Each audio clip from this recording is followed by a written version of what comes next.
दर्शन शास्त्र पे चर्चा करने वाले हैं ज्योति प्रकाश भाई के साथ में। तो बने रहिएगा इस लाइव वीडियो के अंदर। आपको बहुत सारी जानकारी और बहुत सारा नॉलेज मैसेज मिलने वाला है। तो स्वागत करते हैं सभी का। यस, एक सेकंड, थोड़ा सा इसको ठीक करता हूं।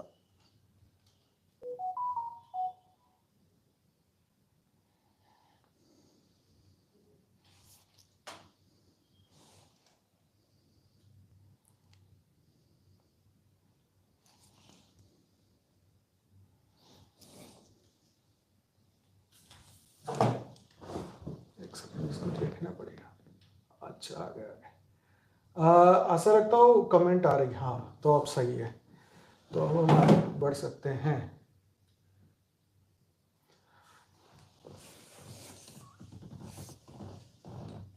काम तो करना रहेगा।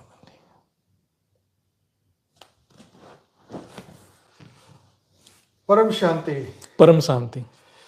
तो ज्योति प्रकाश भाई से शुरू करते हैं। आज भारतीय दर्शन शास्त्र के ऊपर चर्चा होने वाली है। तो शुरू करते हैं आपसे कि किस तरीके से आप इसको एक्सप्लेन करेंगे आज।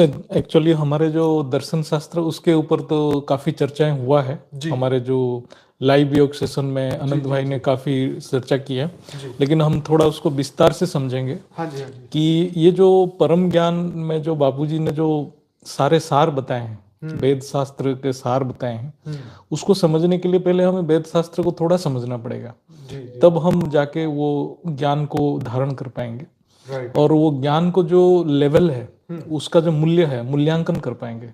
बिना वेद शास्त्र के जो हमारे जो भारतीय दर्शन जो है उसके बिना उसको मूल्यांकन नहीं किया जा सकता है। अब हमारे जो दर्शन शास्त्र हैं तो उसकी उत्पत्ति कहाँ से हुआ? जो दर्शन जो है, दर्शन मतलब हम आंख से दर्शन करते हैं वो दर्शन नहीं है। बुद्धि से जो दर्शन किया जाता है वो दर्शन है। सूक्ष्म बुद्धि से जो हम दर्शन कर रहे हैं वो दर्शन है। नजरिया हम उसको बोलेंगे, नजरिया। एक चीज को बहुत लोग बहुत देखने का अलग अलग अलग अलग नजरिया। जी। तो वो जो नजरिया जो है उसका शास्त्र को देखने का, हाँ शास्त्र मतलब एक्चुअली उसका ऐसा उत्पत्ति ऐसा हुआ कि लोग जो स्थूल शरीर में आने के बाद दुख से निकलना चाहें, राइट। तो वो जो दुख का निवारण क्या है, तो इसलिए दर्शन शास्त्र का उत्पत्ति हुआ। अच्छा। जो हर चीज जो स्पिरिचुअलिटी में जितना भी डेवलपमेंट हुआ ओनली दुख का निवारण के लिए। अच्छा। और सबको ये लगा, जो हमारे लिटरेचर में ये है, सुख तो मिलता है लेकिन उसके साथ दुख ही मिलता है। दुख से कैसे निपटेंगे? राइट। वो दुख से निपटने के लिए सारे दर्शन शास्त्र उत्पत्ति हुआ। सारे दर्शन शास्त्र दुख से ही हुआ। आप इवन देखिए हमारे जो दर्शन शास्त्र, हमारा जनरली बेसिकली 6 शास्त्र बोला जाता है, बाद में 3 आड हुआ। 6 शास्त्र में सबसे पहला शास्त्र आता है सांख्य शास्त्र, सांख्य दर्शन वो है। फिर आया योग दर्शन है, फिर है मीमांसा दर्शन है, वेदांत दर्शन है, और है न्याय दर्शन है, वैशेषिक दर्शन है। ये 6 जो दर्शन है ये वेद प्रमाणित है। जो वेद को मानता है, ये ईश्वर को मानते हैं, वेद को मानते हैं और मोक्ष को मानते हैं, ये जो 6 शास्त्र। तो इसलिए इसको आस्तिक शास्त्र बोला जाता है। बाद में आया जैनिज्म, जैन दर्शन, बुद्ध दर्शन और चारवाक दर्शन। टोटल 9 दर्शन इंडियन फिलोसफी में पढ़ाया जाता है, कॉलेज में भी।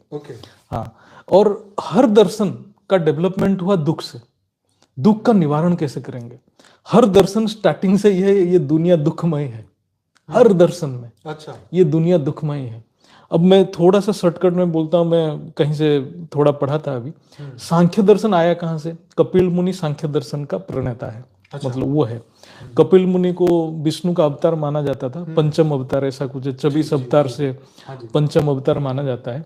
बोलते हैं कि कपिल मुनि भी जब संन्यास लेने गए थे, उनको विष्णु का अवतार माना गया, तो उनके जो मदर थे देवहूति थे। अच्छा। उनकी माँ। तो नहीं, देवहूति उनका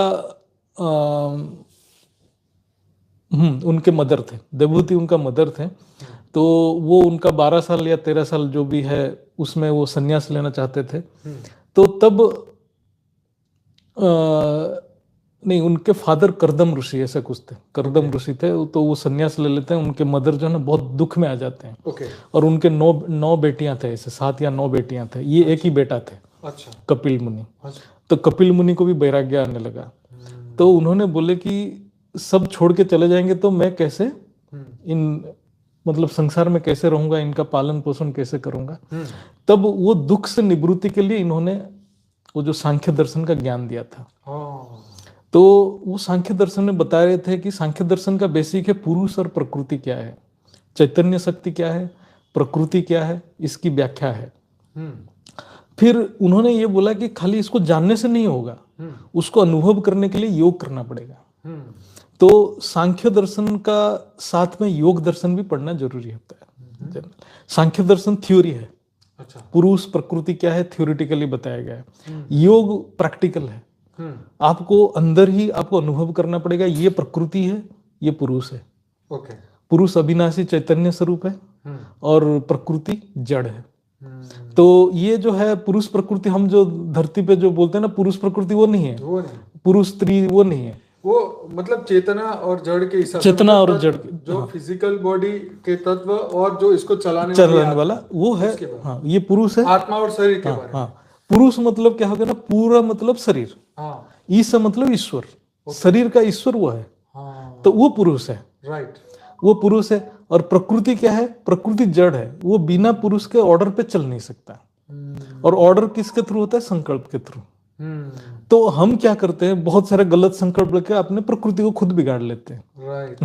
फिर हमारा शरीर बीमार हो जाता है। तो ये है सांख्य शास्त्र का बेसिक है। ओके। तो सांख्य दर्शन भी दुख से आया, उसके बाद योग दर्शन भी वहीं से आया। फिर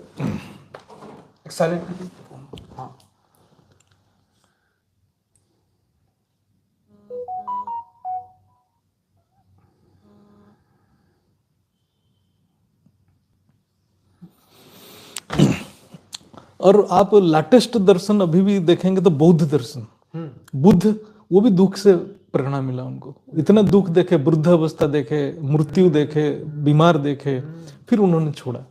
तो ये जो दर्शन है, दुख का ही कारण दर्शन आया, जो हम दुख से कैसे निकलेंगे, राइट। हाँ, तो सांख्य दर्शन का बहुत महत्व इसलिए है कि हमारे जो भगवत गीता है, भगवत गीता सांख्य दर्शन को बहुत ही गहराई से समझाता है। और द्वितीय अध्याय जो भगवत गीता का है पूरा सांख्य दर्शन के ऊपर है।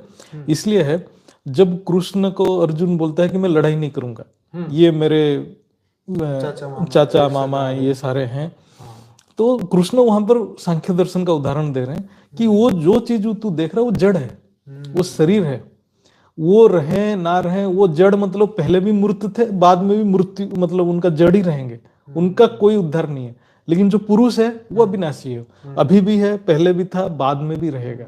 तो उससे उसको जो सांख्य दर्शन का उन्होंने एग्जाम्पल दिया है वहां पर, तो वो सांख्य दर्शन बहुत विस्तृत रूप में बताया गया है। जो प्रकृति कैसे काम करता है, पुरुष कैसे काम करता है, पुरुष को पहचानना ही हमारा लक्ष्य है, अंतिम लक्ष्य पुरुष को, पुरुष का स्वरूप को जानना ही आत्मस्वरूप है। तो इसका जो प्रैक्टिकल एस्पेक्ट है योग दर्शन। तो दर्शन का तो हमारा सिग्निफिकेंस ये है कि दुख का निवारण के लिए बहुत प्रकार के दर्शन आया, और हमारे जो ज्ञान में सारे दर्शन का सारांश है, जो हम कैसे योग करके अपने दुख कर्म को निवारण करें, कर्म को विनाश कैसे करें, वो हर दर्शन का यही आया। जो कर्म से कर्म बंधन और मृत्यु, जन्म मृत्यु चक्र से कैसे निकले, मतलब एक ही क्वेश्चन है। सबको पता है कि हम जन्म मृत्यु में आ रहे हैं, सबको पता है हम कर्म बंधन में आ रहे हैं, हम निकले कैसे इससे। तो ये हर दर्शन शास्त्र का बेसिक फिलोसफी है। और जो भारतीय दर्शन में तो ये बहुत स्ट्रांग है। और भारतीय दर्शन में जो लास्ट में आया वेदांत दर्शन जो है, वो जो वेद से उपनिषद का विकास हुआ, मतलब 108 उपनिषद मतलब गुरु ने जब अपने शिष्यों को बताया, अनुभव करके वेद पढ़ के जो अनुभूति किया, वो अनुभूति मतलब वो जो आत्मानुभूति किया, वो उसका अर्थ जब समझाया शिष्य को, वो उपनिषद बना। तो उपनिषद में क्या है कि आत्मानुभूतियां हैं, बहुत सारा आत्मानुभूति, मतलब वो जो उपनिषद में भी ब्रह्म शब्द का यूज हुआ, फिर बाद में वेदांत में भी ब्रह्म शब्द का यूज हुआ, ब्रह्म सूत्र में भी ब्रह्म शब्द का यूज हुआ, क्योंकि ये समझाया गया है दुख का निवारण तो ठीक है, बहुत सारे प्रोसेस करोगे, आप प्राणायाम करोगे, ये करोगे, मेडिसिन खाओगे, लेकिन दुख का परमानेंट निवारण कहीं पे नहीं हो रहा है। फिर जो वेद में बताया गया है कि ये हमारा लक्ष्य नहीं है, हमारा लक्ष्य परमानेंट दुख का निवारण। परमानेंट दुख का निवारण सिर्फ आत्मस्वरूप, आत्म स्वरूप को अनुभव करना ही परमानेंट दुख का निवारण है, वो बताया गया है जी।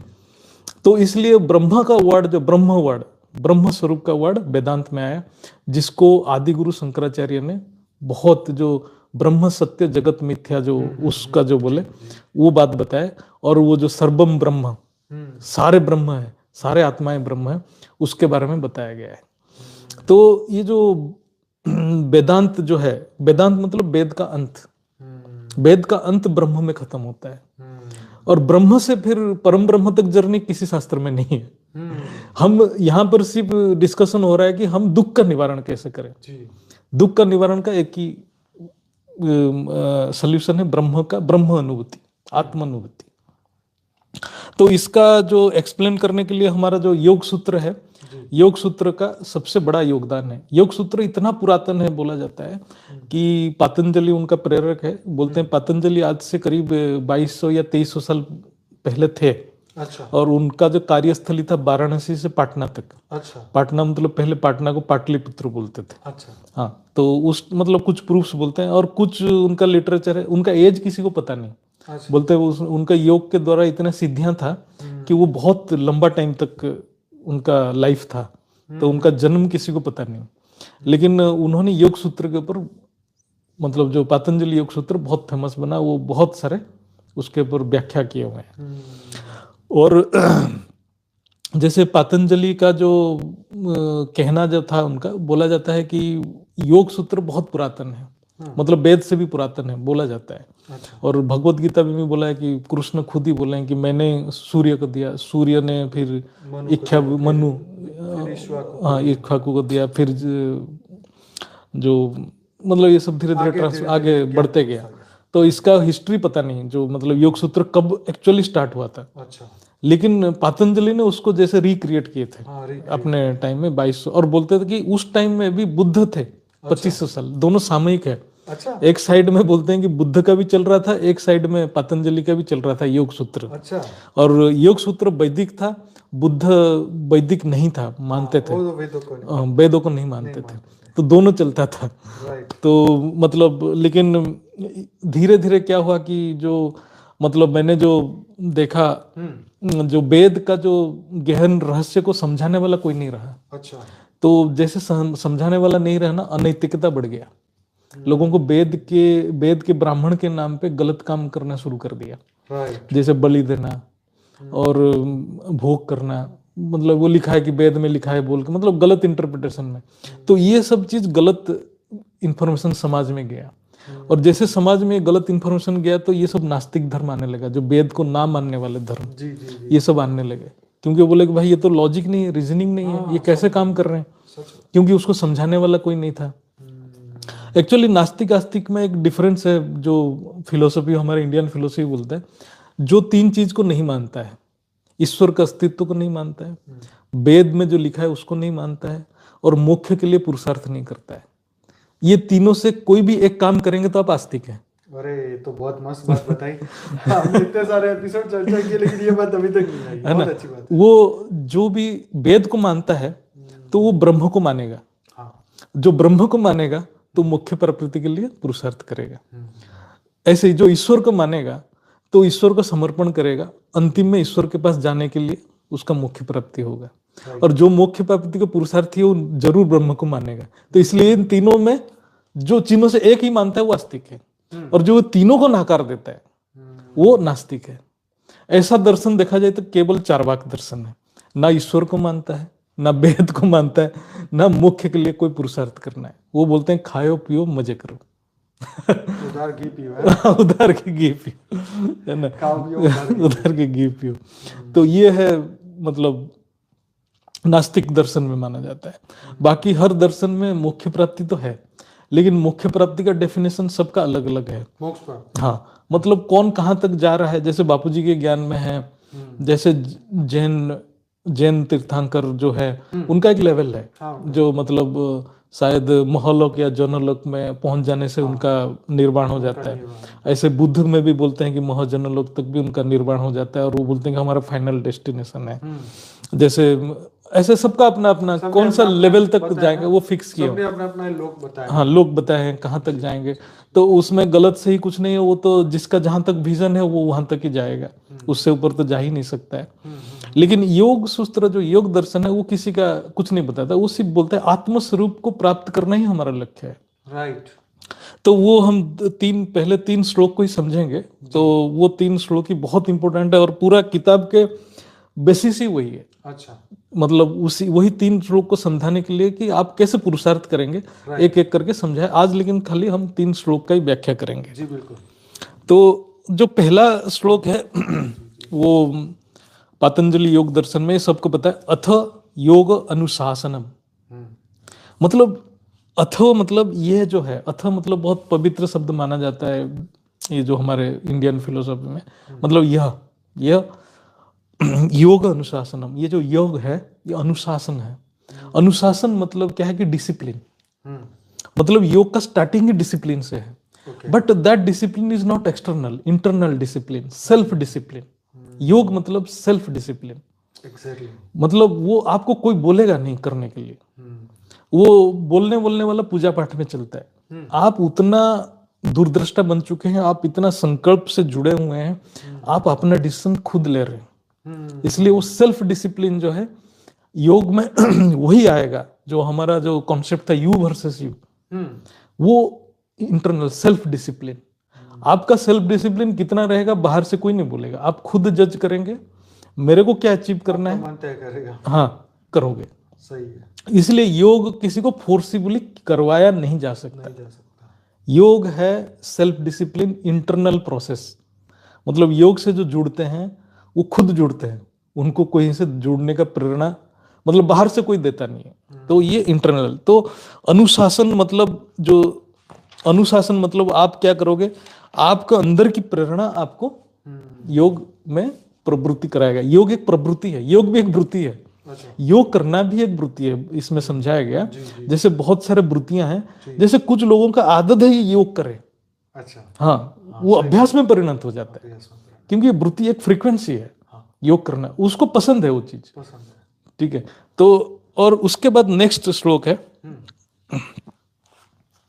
योग चित्त ब्रूति निरोध। मतलब योग जो है, योग में क्या किया जाता है, चित्त का ब्रूति को निरोध किया जाता है, हाँ, तो मतलब वही खत्म किया जाता है। तो उस चीज को हम समझेंगे, निरोध कैसे करते हैं जी, क्या प्रोसेस है निरोध करने का। पहले हम जानेंगे कि चित्त क्या है, बापूजी के ज्ञान में बहुत विस्तार से है, हम दोनों को जोड़ देंगे जी कैसा है। बापूजी ऐसे समझाएं कि लोगों को समझ में आए, ये संस्कृत में है करके इसका वर्डिंग ऐसा है, चित्त ब्रूति निरोध ऐसे करके आ रहा है। तो इस बात को समझेंगे, चित्त ब्रूति निरोध मतलब, चित्त मतलब है क्या, चित्त वो है जिसके अंदर चेतना की शक्ति विकसित होता है। चेतना अपने आप में कुछ नहीं करेगा, वो एक मीडियम चाहिए, जिस मीडियम के थ्रू काम करता है वो चित्त है। बिना चित्त का चेतना काम नहीं करेगा, वो एक्सप्रेस करने का जो रिफ्लेक्ट करेगा ना, एनर्जी जो रिफ्लेक्ट करेगा, उसका मीडियम है चित्त। और चित्त को हम मन भी नहीं बोल सकते, अब मन बुद्धि अहंकार का सम्मिलित चीज है, वो कॉम्प्लेक्स है ना।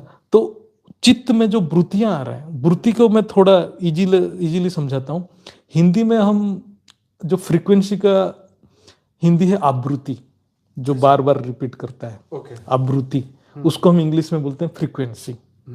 तो आवृत्ति से वृत्ति बनता है, ठीक है जी। तो जो फ्रीक्वेंसी है, फ्रीक्वेंसी से ही वृत्ति बनता है, जो रिपीट करता है, जो सोच बार बार आपके मन में चलता है, वो वृत्तियां हैं। जैसे हमने गाना सुन लिया तो बार बार अपने आप ही, हाँ, अपने वो मैं बताऊंगा कैसे होता है। मतलब बापूजी की कृपा से हमें समझ में आया, धीरे धीरे ज्ञान में गहराई में गए। तो वो समझ जाने से क्या होता है कि ज्ञान की महत्व ये है कि अच्छा हाँ, ये दर्शन शास्त्र में एक सारांश है, वो सारांश में एक ही वर्ड में, वो वर्ड है हमें जितना भी दुख हो रहा है उसका कारण है अविद्या। बराबर है, एक ही सेंटेंस। अविद्या क्या है, अनित्य को नित्य समझना, अविनाशी विनाशी को अविनाशी समझना, बिल्कुल ये झूठ को सच समझ, झूठ को समझना। जैसे हमने देखो, ये सिंपल एग्जांपल, हमने शरीर को अविनाशी मान लिया, तो ये अविद्या है। अविद्या है। तो अविद्या को काटने का एक ही तरीका है, विद्या, ज्ञान, क्योंकि वो ज्ञान को ज्ञान ही खत्म करेगा इसका। इसलिए बापूजी बार बार बोलते हैं ज्ञान ही सब कुछ है, ज्ञान दान सब कुछ है। ज्ञान किस लिए बोलते हैं कि हम, मतलब हम नहीं, सारे संसार अनित्य को नित्य मान गया है। एग्जैक्टली। आप कितने भी चले जाइए, साइंस में चले जाओ, क्वांटम फिजिक्स, ये सारे अविद्या है, कुछ नहीं है। वो इलेक्ट्रॉन इधर उधर जा रहा है, सेल में डीएनए मॉलिक्यूल्स इधर उधर जा रहे हैं, दीज आर अविद्या। उसके ऊपर जाना पड़ेगा, क्योंकि जो विनाशी अविनाशी कौन है उसको जानना कोई साधारण बात नहीं, पढ़ने लिखने से नहीं होगा, इसको अनुभव से ही जानना जा सकता है। ये इसके बारे में भी हम डिस्कशन करेंगे मांडुक्य उपनिषद में।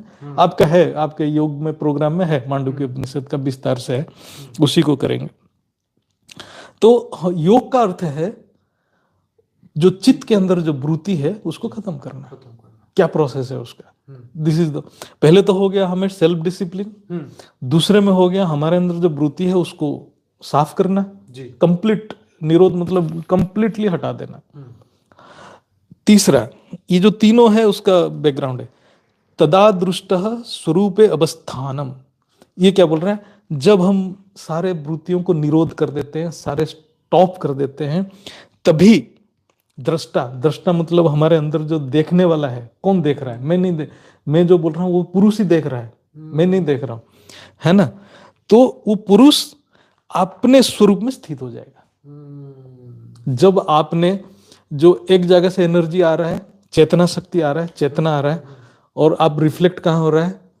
चित्त में रिफ्लेक्ट हो रहा है। और जो रिफ्लेक्शन को हम देख रहे हैं, रिफ्लेक्शन में इतने सारे वृत्तियां हैं, इतने फ्रीक्वेंसी है, इतने डिस्टर्बेंसेस है। फ्रीक्वेंसी मतलब ये सब डिस्टर्बेंसेस है, वो डिस्टर्बेंसेस है, इसलिए हम कहाँ से चेतना आ रहा है देख नहीं पा रहे हैं। जैसे आपने डिस्टर्बेंस को साइलेंस कर दिया, आपने जो देख रहा है उसको आप उसके जगह पे आप अपने आप को स्थापित कर लोगे। यही आत्मस्वरूप है। तो ये जो है योग क्या बोल रहा है, मतलब योग का लक्ष्य है कि अपने स्वरूप में स्थित होना ही योग का लक्ष्य है। इसमें कोई ये चमत्कार का लक्ष्य नहीं है, कोई किसी चीज का लक्ष्य नहीं है, एक ही स्वरूप है। अज्ञान को, अविद्या को ज्ञान से हटाना और अपने अंदर से सारे वृत्तियों को निरोध करना, अनुशासन में रहना और अपने आत्मस्वरूप को स्थित होना। यही तो हमारा ज्ञान का ही मतलब, परम ज्ञान में भी यही चीज बताया गया है। बिल्कुल, है ना? तो ये चित्त काम कैसे करता है, हम थोड़ा उसको शॉर्टकट में समझेंगे। बिल्कुल। मैं जस्ट उसको बता रहा हूं, आप इमेजिन करते जाइए उस चीज को। आप ऐसे समझिए कि चित्त एक प्लेट टाइप का है, मतलब एक कोई स्पेस है। चित्त एक्चुअली एक स्पेस है, आकाश तत्व है, कारण शरीर है, हम स्पेस मान लेते हैं। जैसे एक ब्रह्मांड का क्रिएशन होता है कि यूनिवर्स का क्रिएशन होता है, एक स्पेस ले लेता है, वो उसका चित्त है। मनुष्य के भी चित्त ऐसा है, हमने तो आकार ले लिया ऐसे, तो वो चित्त है। सेंटर में उसका चेतना शक्ति का जो ऊर्जा जो है, जहां से आ रहा है, पुरुष बैठा हुआ है ना? तो इसका जो मतलब ये किताब में भी डिस्क्रिप्शन होता है, दर्शन शास्त्र में भी उसको इंडियन फिलोसफी में एक्सप्लेन करते हैं। चित्त को एक मतलब तालाब के साथ तुलना किया जाता है ना। जैसे तालाब में एक आप पत्थर डालोगे तो वेव्स क्रिएट होता है ना? तो उसमें बहुत अच्छा एक्सप्लेन किया, मैंने पढ़ के मेरे को बहुत मजा आया। तो अब जस्ट सोचो, एक ऐसे तालाब है, गोलाकार पूरा सर्कुलर तालाब है, अंदर उसका सोर्स बैठा है पुरुष, उसको तालाब से कोई मतलब नहीं, वो बैठा हुआ है। अच्छा। है ना? वो एनर्जी दे रहा है। आपके अंदर कोई फेंक रहा है, तो वो जो वेव क्रिएट कर रहा है, पकड़ लो ऐसे ऐसे वेव क्रिएट किया, वृत्ति, उसको वृत्ति। एक पत्थर फेंका, मतलब एक संकल्प फेंका, मैं बताता हूँ उसको, मजेदार है ये। तो ऐसे ऐसे कर रहा है, एक संकल्प जा रहा है, संकल्प ऐसे वेव के थ्रू जा रहा है ना? ये क्वांटम फिजिक्स है, लेकिन ये बहुत इजी है। ऐसे समझ जाओ तो आप भी साइंटिस्ट, सारे साइंटिस्ट है, ठीक है? तो ऐसे करके वेव जा रहा है, उसके बाउंड्री है, वो बाउंड्री में टकरा रहा है, फिर रिटर्न कर रहा है। अच्छा। जा रहा है, रिटर्न कर रहा है, रिपीटिंग। अच्छा। तो ये वृत्ति। ओके। तो ये जो बाहर से पत्थर जैसे फेंका, बाहर से पत्थर क्या कौन कौन फेंक रहे हैं? हमारे इंद्रियां, हम सुन रहे हैं, देख रहे हैं, सारे जो परसीव कर रहे हैं, सारे इंद्रियां, हमारे इंद्रिया, आंख कान सारे जो इंद्रिया हैं वेव क्रिएट कर रहा है। बाहर से आ रहा है, क्रिएट कहाँ हो रहा है? हमारे अंदर। वो वेव कहाँ जा रहा है? वो जो सर्कल जो बना हुआ है वो अहंकार है। हमारा अहंकार उसको टकरा के अंदर, क्यों? मेरे साथ अब मेरा हम अपना एक दायरा बना के रख लिए हैं। मेरा दायरा, कोई अपना दायरा शरीर को मान लिया, कोई अपना दायरा अपने घर को मान लिया। मतलब हमने अहंकार, ईगो को ऐसे बना के रखा। बंधन जो भी है, अज्ञान से हम मान लिए उसको, ये हमारे जरूरतें हैं, ये मतलब मैं यही हूं, मैं मेरा ये सब पॉइंट का बाउंड्री है ना। और वो टकरा रहा है। हमें जैसे कोई बोल दिया, पत्थर मार दिया, ठीक है, वेव क्रिएट हो गया, लेकिन बोला तो था 1 घंटा पहले, वो 1 दिन तक चल रहा है। ठीक है, क्योंकि उसके अहंकार उसका बाउंड्री छोड़ नहीं दे रहा है। बोले अरे मेरे को कैसे बोला है उसने। तो ये जो है ये वृत्तियां हैं। अच्छा, ये वृत्तियां कैसे आ रहा है? ये ऐसा नहीं है कि ये बहुत गहरा चीज है।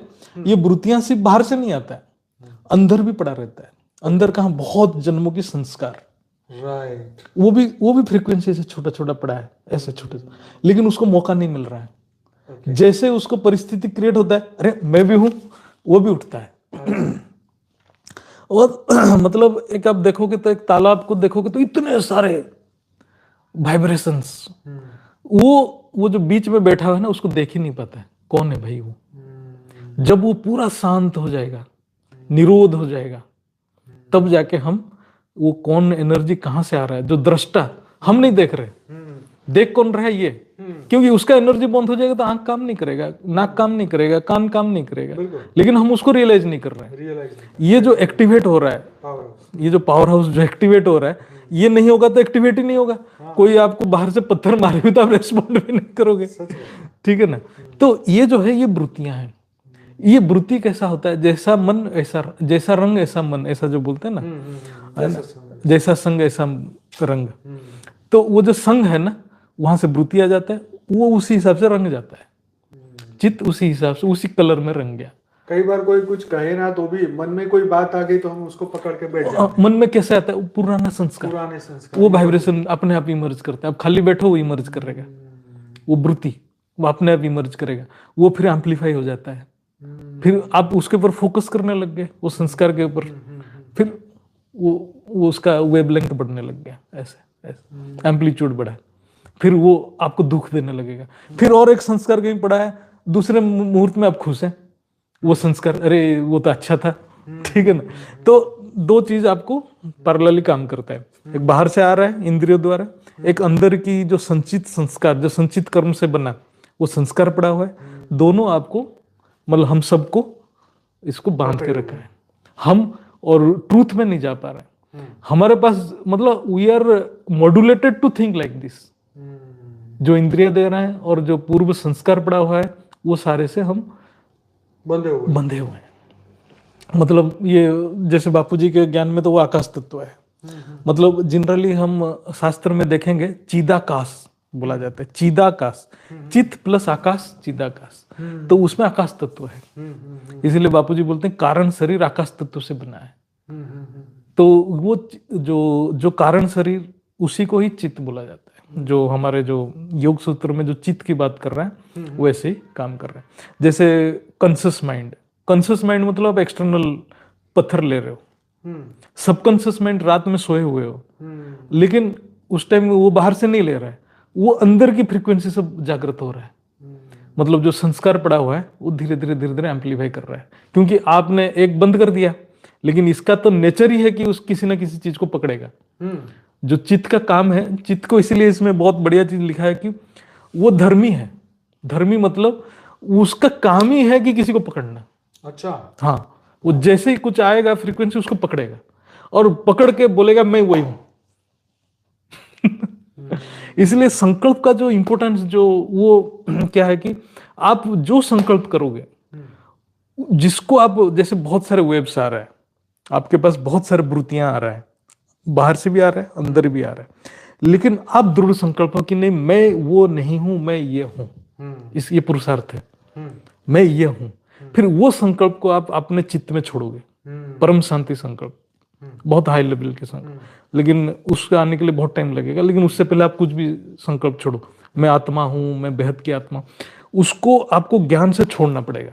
फिर वो चित्त में फैलेगा वो इतना ज्यादा फैलेगा कि वो जो वृत्ति को न्यूट्रलाइज करेगा। This is the only way to neutralise. आप एक वृत्ति है, उस वृत्ति को न्यूट्रलाइज करने के लिए और एक हाई फ्रीक्वेंसी का वृत्ति डालना पड़ेगा, अदरवाइज आप उसको न्यूट्रलाइज नहीं कर पाएंगे। सच बात है। इसलिए बार बार बोला जाता है कि हाई फ्रीक्वेंसी में रहो, लेकिन हाई फ्रीक्वेंसी जो वर्ड तो इंग्लिश वर्ड है, लेकिन एक्चुअली है वृत्ति को चेंज करो। वो वृत्ति चेंज होगा ओनली ज्ञान से, बिना ज्ञान के वृत्ति कोई चेंज नहीं कर सकता। अफर्मेशंस हमारे संकल्प हैं, मतलब ज्ञान से हम जो संकल्प करते हैं कि मैं दिव्य आत्मा हूँ, चैतन्य आत्मा हूँ, इससे जो है छोटी छोटी वृत्तियां खत्म होगा। दैट इज द ओनली वे। तो ये हम सब कर रहे हैं, मैं जस्ट उसको एक्सप्लेन कर रहा हूँ, ऐसा कोई नया चीज नहीं है, ये जस्ट एक्सप्लेन कर रहे हैं जो उसका साइंटिफिक पर ज्यादा क्लैरिटी होती है ना, समझने के।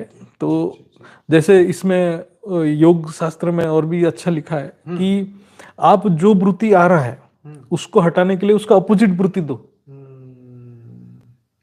आपको गलत आ रहा है तो आप सही डालो उसको, फिर वो न्यूट्रलाइज करेगा। तो इसलिए बार बार हमें बताया जाता है कि आप पॉजिटिव सोचो। क्यों? तो उसको न्यूट्रलाइज करने के लिए। जब तक हम उसको न्यूट्रलाइज नहीं करेंगे वो नहीं होगा। तो इसमें जो चित्त के जो उसको जो भगवत गीता में भी उसका बहुत एक्सप्लेन है। चित्त को एक फील्ड माना गया, जैसे खेत है ना, खेत को फील्ड माना जाता है, और उसका जो भूमि मतलब उसका जो है वो आकाश तत्व है, उसमें जो भी बीज डालते हो वो उग जाता है। तो इसीलिए बोला जाता है कि अच्छे संकल्प की बीज डालो उसमें, उसको खेती करो जो अच्छे संकल्प हो। लेकिन इसमें जो निरोध में क्या बोलता है, तो चित्त के बहुत सारे स्टेज रहता है। उसको थोड़ा मैं एक्सप्लेन करूं तो चित्त का 5 या कितना स्टेज है। एक है क्षिप्त, एक है मूढ़, एक है विक्षिप्त, फिर एकाग्रता, फिर समाधि, ऐसे स्टेजेस रहता है। तो एक्चुअली चित्त के अंदर प्रकृति काम करता है। प्रकृति तीनों गुणों से काम करता है, सात्विक, राजसिक एंड तामसिक, तीनों गुणों से काम करता है। तो ये जो स्थिति है, आपकी मन की स्थिति को ये इसके अलावा और कुछ हो ही नहीं सकता। इसको इतना अच्छे से डिवाइड किया गया है। क्षिप्त मतलब क्या होता है? सबसे डेंजरस। क्षिप्त मतलब उसमें राजसिक क्वालिटी बहुत रहेगा, राजसिक एंड तामसिक क्वालिटी, मतलब उसको ज्ञान ही नहीं है। सात्विक मतलब 1% रहेगा। एक्चुअली क्या है कि प्रकृति तीनों गुणों में काम करता है। वो तीनों गुणों हो जाए सात्विक, उसमें 1% होगा, 2% होगा। राजसिक पता चला कि 70% है, और ये पता चला 26, बाकी रिमेनिंग % है। तो ये क्या करेगा? राजसिक का काम है क्रियाशीलता, आपको बेचैनी देगा, ये करना है, वो करना है, मुझे धन लाना है, मुझे मान सम्मान चाहिए, मतलब वो हर वक्त किसी ना किसी चीज को पाने के लिए ना बहुत भागा दौड़ी करेगा। और उसके साथ तामसिक है तो उसको ज्ञान नहीं है, वो स्थूल चीज पाने के लिए बहुत कोशिश करेगा। और सात्विक 1% है, उसको लोगों के कल्याण से कोई मतलब नहीं। ठीक है, तो ये सबसे खतरनाक चीज है। उस टाइम वो आदमी पागल जैसा इसको पाने के लिए उसको पाने के लिए वो करता रहेगा, क्षिप्त अवस्था है। मूढ़ मतलब है कि तामसिक, 90% तामसिक, तमोवृत्ति में क्या होता है? तमोवृत्ति में उसको कोई मतलब एक ही नेगेटिव सोच, मतलब उसमें पॉजिटिव सोच नहीं, एक ही नेगेटिव सोच को लेके बैठ जाएगा। उसमें जो फ्रीक्वेंसी घूमेगा बहुत धीरे से ऐसे जाएगा, ऐसे आएगा, डिप्रेशन में उसी में जाते हैं। एक ही नेगेटिव सोच। जैसे कोई किसी को प्यार करता है कि वो मुझे क्यों प्यार नहीं करता, एक सोच ले लिया, उसी को लेके 1 साल तक सोचा। मतलब मैं ऐसा एग्जांपल, तो उसके जो चित्त में, आकाश तत्व में एक ही सोच वही घूम रहा है, और कोई सोच ही नहीं है। फिर उसी में वो नशा करेगा, क्यों मेरे साथ हुआ, क्यों, एक ही चीज को पकड़ लिया, और कोई फ्रीक्वेंसी नहीं है, एक ही फ्रीक्वेंसी, वो भी नेगेटिव लेके बैठ गया, बस डिप्रेशन में चला गया। क्योंकि वो इतना डीप चला जाएगा, वो चित्त जहां जितना नीचे जाना चाहते तो जाओ, उसको कोई फर्क नहीं पड़ता। ठीक है, तो इतना डीप चला जाएगा, उसी में सोच के वो नशा करेगा, उसी में सोच के फिर मतलब उसको कोई काम करने की इच्छा नहीं होगी। मतलब जैसे बोलते हैं ना, प्रमाद, आलस्य, ये भी तमो प्रधान है। बिल्कुल सही बात है। मैंने यही सुना था कि जब तमो प्रधानता का जब संकल्प करते हैं तो आलस्य, बेचैनी और ये सब चीजें अपने आप ही आ जाती अपने आप आ जाएगा। और इसीलिए शास्त्रों में भी और कई साधु संत भी कहते हैं कि तमो प्रधान को खत्म करने के लिए पहले रजो प्रधान हो। रजो प्रधान मतलब भक्ति करो, मतलब तुम जो भी आप मंत्र करो, रजो प्रधान ये भक्ति है। भक्ति में क्या है, बहुत सारे क्रियाएं करते हैं ना, ये करना है, वो करना है, कूदो, जो करो, लेकिन तुम तमो प्रधान से निकल के आ गए, वहां से रजो में। अब रजो में इच्छाएं खत्म नहीं हुई, अभी सतो प्रधान नहीं बने, क्योंकि सतो प्रधान तो ज्ञान से होता है, योग से होता है। लेकिन उस तमो प्रधान से निकलने के लिए भक्ति मार्ग में रास्ते बताए, पूजा पाठ कर्मकांड ये वो करो, ताकि मन जो है ऐसे बुरी चीजों से बचे। यस, ये है मतलब वो जो क्रियाशीलता आएगा, कुछ करने की, गाना गाया, भजन किया, आरती किया, कुछ तो कर रहे हैं, तो उसमें उसका रजो प्रधान जो बना, तब वो आगे बढ़ने लगा। तीसरा बोल रहा है कि विक्षिप्त, विक्षिप्त में क्या होता है, उसमें सत्व प्रधान बढ़ जाता है। वो थोड़ा हर चीज का ज्ञान, उसके पीछे का कारण को जानना चाहता है। तब उस टाइम क्या होता है, जब सत्व प्रधान का परसेंटेज बढ़ता है, तमो प्रधान कम हो जाता है। रहता है तमो प्रधान रहता है हर स्टेज में, क्योंकि चित्त में ये तीनों रहेगा। चित्त से जब तक आप निरोध नहीं करते हो, जब तक आत्मस्वरूप में नहीं जाते हो, तब तक ये तीनों रहेगा। परसेंटेज कम ज्यादा होगा, फिर आप सिचुएशन के हिसाब से ये बढ़ जाएगा, कभी ये बढ़ जाएगा, वो चलता रहेगा जब तक आप निरोध नहीं कर देते हो। तो विक्षिप्त में आ जाएगा, सत्व प्रधान बढ़ जाएगा। सत्व प्रधान जैसे बढ़ेगा, रजो और तमो कम हो जाएगा। जैसे रजो तमो कम हो जाएगा, तो वो जो भी डिसीजन लेगा सोच समझ के लेगा, लेकिन वो स्थूल दुनिया के बारे में लेगा। हो जाए वो अच्छा एस्टेब्लिश्ड पर्सन बन जाए, कोई अच्छा मतलब नौकरी अच्छा कर ले, कहीं साइंटिस्ट कुछ बन जाए, साइंटिस्ट बन जाए, कुछ अच्छा मतलब स्थूल दुनिया में सोचने वाला आदमी, मतलब उसको एक्चुअली सत्व प्रधान मतलब ऐसा नहीं है कि उसको पीटो मारो वो कुछ नहीं बोलेगा। सत्व प्रधान ज्ञान का प्रेरक है। वो ज्ञान का जब खोजी बन जाता है, वो सत्व प्रधान है। राइट, वो सत्व प्रधान है। दुनिया के भले के बारे में सोचता है, दुनिया के भले के बारे में तो खुद के भले के बारे में, खुद की इच्छाओं को पूरा करने में। ज्ञान ही मतलब है कि ज्ञान का जो मतलब हर चीज का जो कारण को जानेगा, वो सत्व प्रधान है। जो मूल को जब जाएगा तो किसी का अनर्थ नहीं कर सकता है। जी जी जी, बिल्कुल। तो वो है ज्ञान का प्रेरक सत्व प्रधान है। तो सत्व प्रधान तो बढ़ेगा तो उसको दुनिया में सक्सेस मिल जाता है, मतलब हद की दुनिया, मान प्रतिष्ठा मिल जाता है उसको। उसके बाद आता है एकाग्र। एकाग्र में सत्व प्रधान बहुत बढ़ जाएगा, तमो प्रधान खत्म, ऑलमोस्ट खत्म हो जाएगा, रजो भी खत्म हो जाएगा, लेकिन एकाग्र में भी एक ही फ्रीक्वेंसी रहेगा। जैसे जो मूड में एक ही था, लेकिन तमो प्रधान था, एक ही नेगेटिव, इसमें एक लगेगा पॉजिटिव, एक ही संकल्प, परम शांति। मतलब उसके जब भी चित्त के अंदर जो कारण शरीर में एक ही वृत्ति फ्लो करेगा, परम शांति, वो हाई लेवल का। फिर उसका मन एकाग्र रहेगा, क्योंकि उसको समझ आ गया पूरा सत्व प्रधान, मतलब सत्व प्रधान पूरा भी नहीं बना तो 90% बन गया, 10% बचा पड़ा है, वो तो ठीक है, वो चल रहा है, क्योंकि बैलेंस करके चल रहा है वो, तो 90% पड़ा है, वो 90% सत्व प्रधान है और परम शांति वाइब्रेशन ले रहा है। वो डिस्टर्ब नहीं होगा जल्दी से, उसको डिस्टर्ब कोई नहीं कर सकता, हार्डली डिस्टर्ब होगा उसको। हर चीज का ज्ञान के गहराई में घुस जाएगा वो, हर चीज में, और उसको हर चीज ज्ञान की दृष्टि में देखेगा। फिर उसको एकाग्रता आएगा, वो बंद करेगा तो बैठेगा तो उसका मन एकाग्र हो जाएगा कोई ज्यादा, क्योंकि उसका हर वक्त जैसे कर्मयोगी का स्टेज है वो, मतलब परम शांति चल रहा है, और जैसे कर्म तो कर रहा है, व्यवहार में आ रहा है, तो ये दोनों थोड़ा गुण रहेगा, जो राजसिक तामसिक रहेगा थोड़ा सा, क्योंकि कर्म व्यवहार में आ रहा है। 10% 90% आ जाएगा उसका सात्विक, वो बहुत हाई लेवल की योगी का स्टेज है, कर्म योगी। फिर जब वो 10% भी निकल जाएगा, सिर्फ एक ही सत्व प्रधान की एक ही संकल्प चलेगा, धीरे धीरे वो सत्व प्रधान संकल्प भी खत्म हो जाएगा, वो निरोध हो गया, वो फाइनल स्टेज आत्मस्वरूप का स्टेज है। तो ये मतलब इतना सिस्टमेटिकली इसमें योग सूत्र में बताया गया है कि हम लोग कैसे योग करें, कैसे ज्ञान को धारण करें, और ये जो स्टेजेस है, चित्त का वृत्ति का स्टेजेस है, डिफरेंट वृत्ति में हम डिफरेंट दृश्य देखते हैं। जैसे क्षिप्त वृत्ति है, सेम चीज को हम दूसरे नजर से देखेंगे।